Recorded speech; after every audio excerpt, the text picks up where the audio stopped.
First, grease or line a baking tray, or what I did was use a silicone mat meant for macarons and use that as it's easy to clean. Add 5 tablespoons of golden syrup or honey to your saucepan.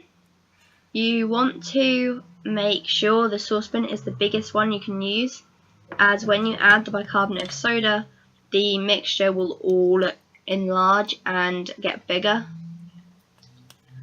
and it may foam over the sides if you're using a small saucepan.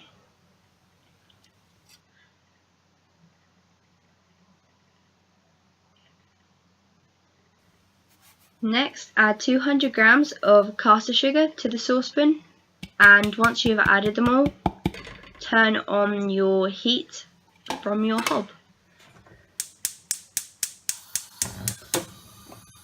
You can apply the heat straight away before you've added any of the ingredients. I just chose to add all of them and then turn the heat on, but you can do whichever way you want.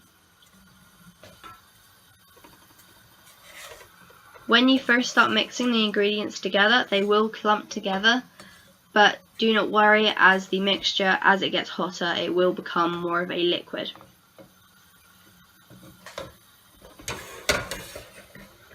You want to keep the heat quite high during the whole thing, so I'd keep the heat on about a medium for the whole time.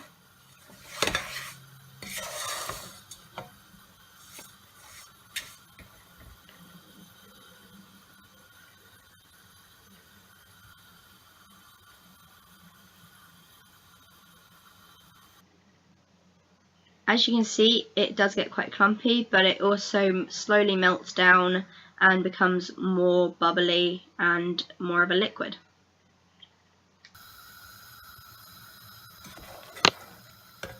Once your liquid has fully melted and all the sugar has dissolved, then you want to turn the heat up higher so that it bubbles away and you will get a brown, goldeny brown colour, like an amber colour.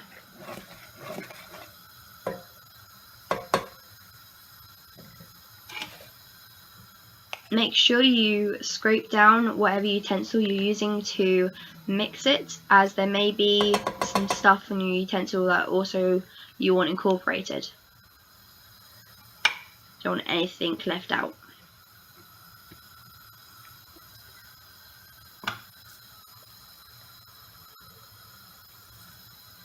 So the colour mine is now is about the colour that you will want it. Once it has reached that colour, remove it from the heat and turn off the heat, and add your 2 teaspoons of bicarbonate of soda. As soon as you start to mix, as soon as I start to mix it, as you can see, the mixture does start to froth up and it will go a slightly lighter colour. Every time you stop stirring, it will foam up, but as soon as you start mixing it again, it will sort of pop the bubble and it will go back down again.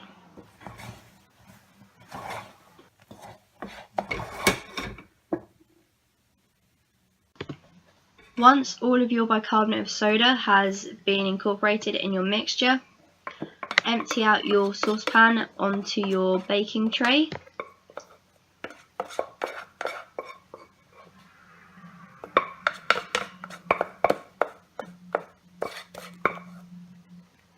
Scraping down all of the baking tray to make sure you get every last little piece. If you prefer your honeycomb to be slightly more thicker, then you don't need to spread it out, but I preferred mine thinner, so I did decide to spread it out, but that's up to you with how big you want it.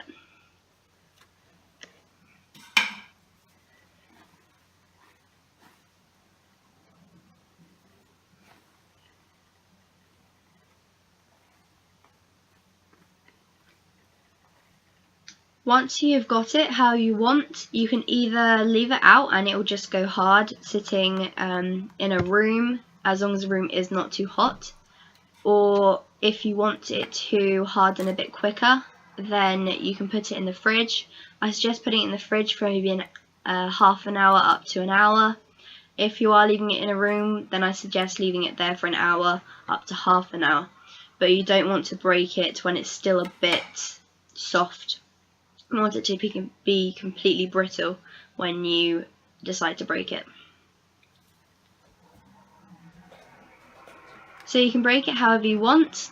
Cutting a knife and trying to get direct slices, I do highly doubt that will work, but you can just break it with your hands, or you can smash it onto the surface, or get a hammer and make crumbs. You can pretty much break it however you want for whatever you'll use for it. I'm just going to eat mine, so I just decided to break it up into pieces. It does have quite a strong flavour, so I do suggest if you're using it in something, a little does go a long way with it.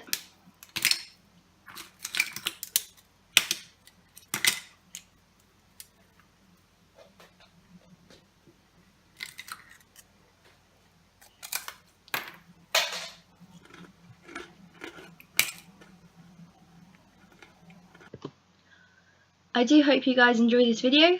If you did, give it a like, and if you're new to my channel, then don't forget to subscribe. I'll put a list of all the ingredients down below and a link to my baking blog where I put the full recipe up. Thanks for watching. Bye!